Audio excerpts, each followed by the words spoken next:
A smart object is a layer type that preserves its pixel content.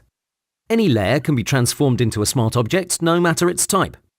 To do that, you right-click on it in the Layers panel and you select Convert to Smart Object.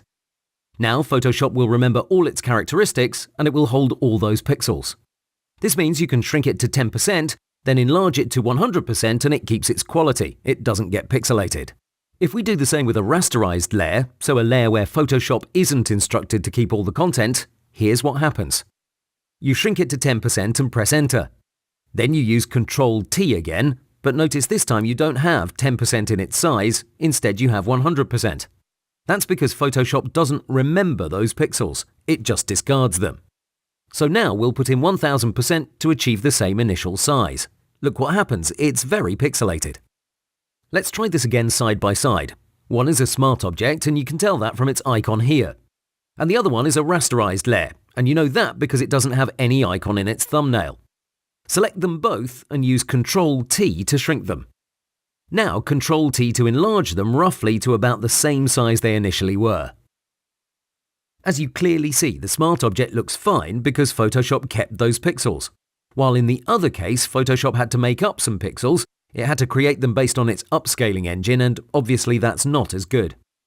Again, please remember that any layer can be converted into a smart object. It doesn't matter what size it is, how it looks, or anything like that. For example, I can rasterize this shrunken smart object, meaning I'll let Photoshop know that it can discard those extra pixels.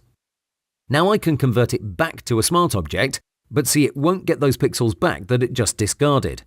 No, instead it will remember these ones. So this is now the 100% state. Remember that initially this was way bigger.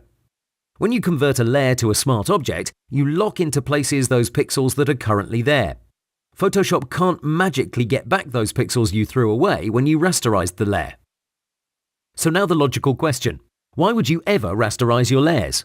If it's much better to keep your graphics as smart objects, why would anyone do that? Simple, it enlarges your PSD file a lot and it drags down performance. Meaning instead of having a 10 megabyte PSD file, you'll have a 100 megabyte project. More than that and your PC might move slower, and that's the major reason for rasterizing layers. A third reason is this: if you have very high quality graphics, either custom graphics or stock photos, you may not want to leave them at their super high definition state. You may want to send them at their size used in the PSD. This is so people can't steal from your files and reuse them in other places. Okay, that's it. Have fun.